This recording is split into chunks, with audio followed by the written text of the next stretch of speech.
Today, I would like to speak on the charism of infallibility in the church and its relationship at this moment to gospel nonviolence.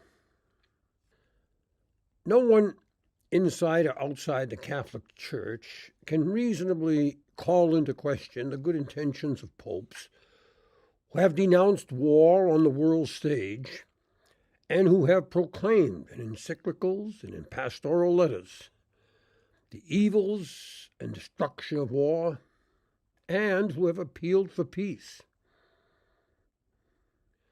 So also, it can be said no one inside or outside the Catholic Church can reasonably call into question that the proclamations and pronouncements of popes on war have been utterly impotent and ineffectual.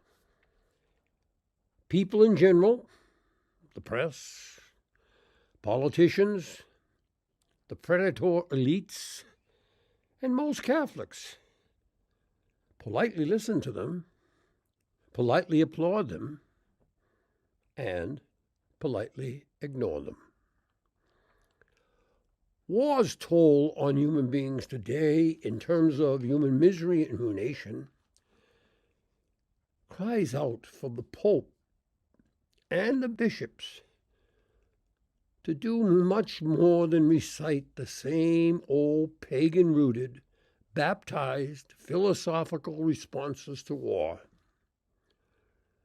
which have more than proven their inability to change the minds and hearts of the men and women who start wars, and of the men and women, or Catholics or Christians, who execute the evil of war. If gospel truth be told, the only definitive, efficacious, and salvific response that the Catholic Church can make to peace on earth is the one that Jesus made to peace on earth. He rejected all violence and enmity.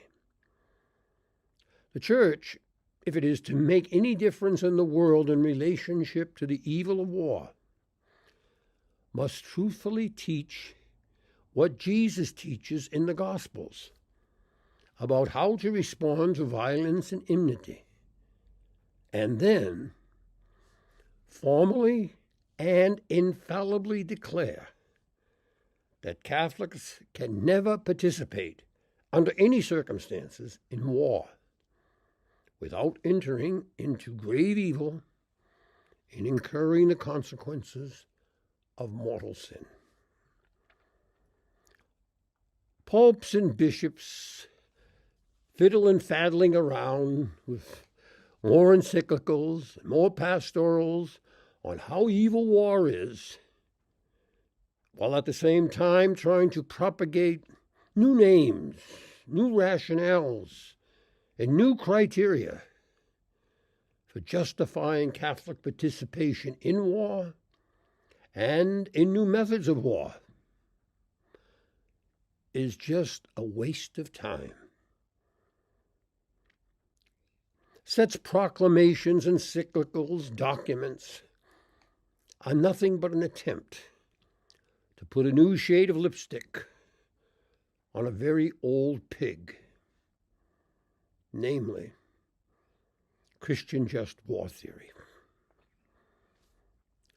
The Catholic Church will make no real contribution to peace on earth by mechanically telling the secular, economic, political, and military predator elites of the nations and their paid and trained killers in the military when they can go to war or how they must conduct themselves in war, etc.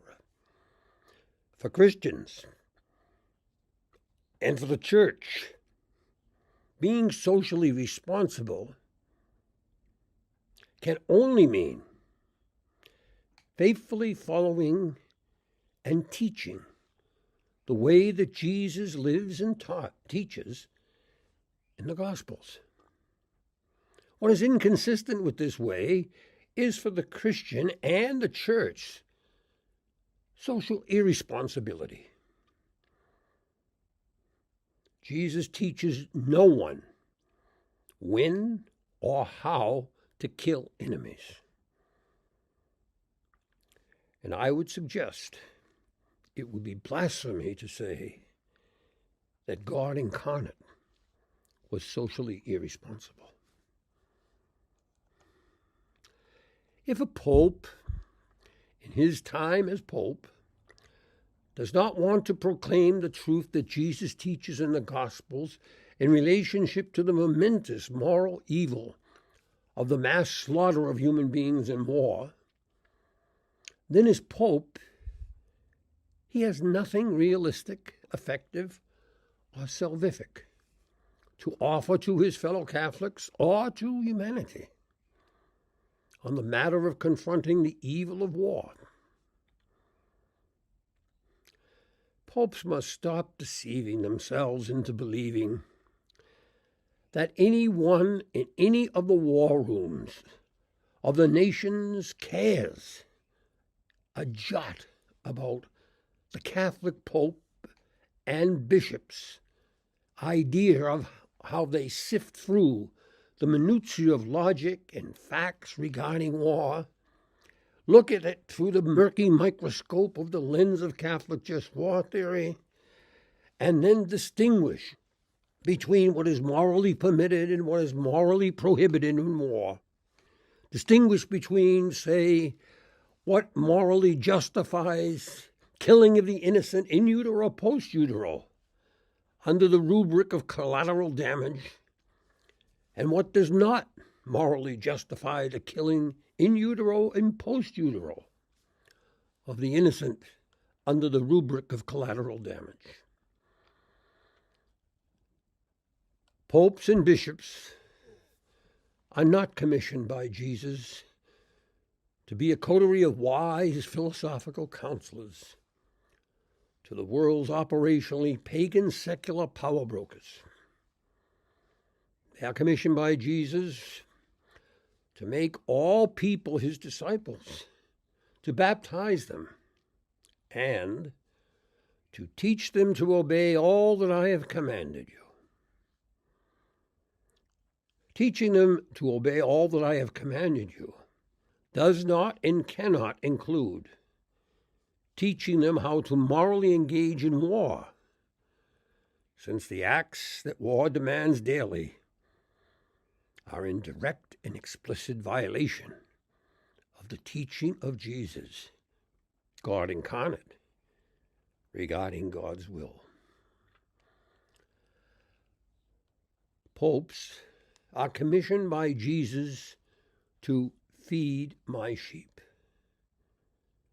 not to poison my sheep by saturating their minds and hearts, their spirits and souls, from the moment of infant or adult baptism with pseudo-authoritative teachings on how to follow Jesus and kill and maim other human beings, even fellow Christians, in war.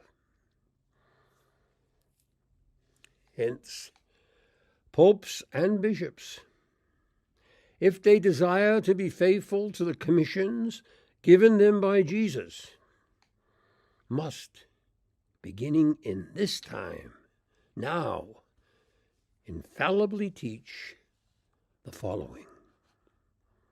1. Jesus' way of nonviolent love of friends and enemies under all circumstances, as presented in the gospel, is for all Catholics the definitive and binding revelation of God's will. 2.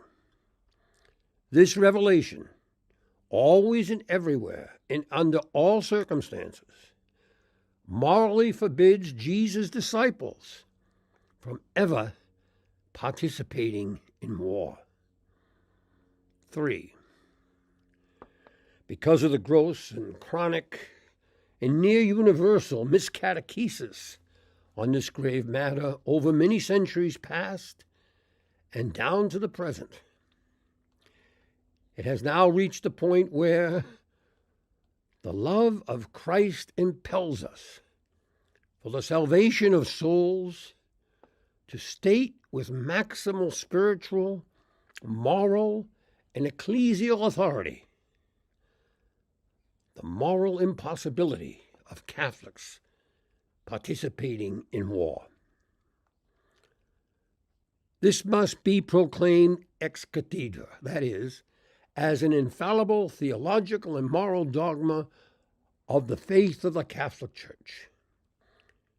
If it is not infallibly stated, it will be tossed off as just another statement from another pope, which, as the late Catholic Justice of the U.S. Supreme Court, Anton Scalia, said when Pope John Paul II declared the capital punishment was no longer needed and was therefore immoral. That's just his opinion.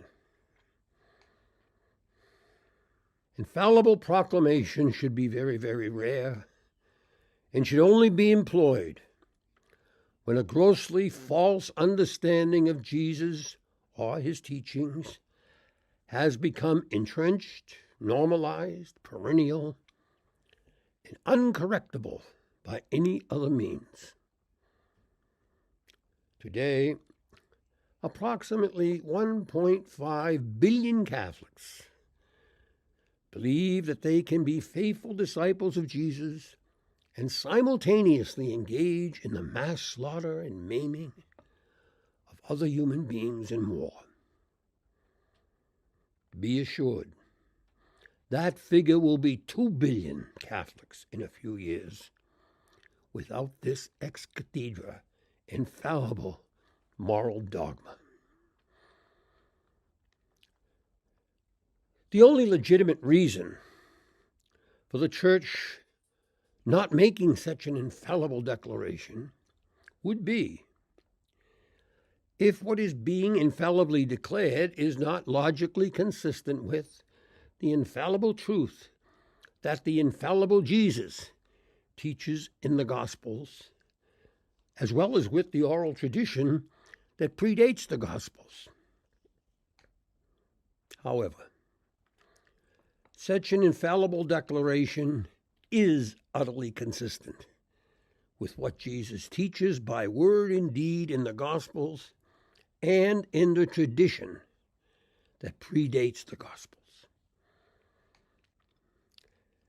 If the Pope and all Catholic bishops refuse to explicitly and infallibly teach to their baptized people what the Lord Jesus explicitly and infallibly teaches on violence and enmity in its application to the mass homicidal violence of war, then for the love of Christ and his people, I would ask that they please at least discontinue their inane talk about how to follow Jesus and do the will of God as revealed by Jesus, and at the same time be engaged in the slaughter and carnage of war.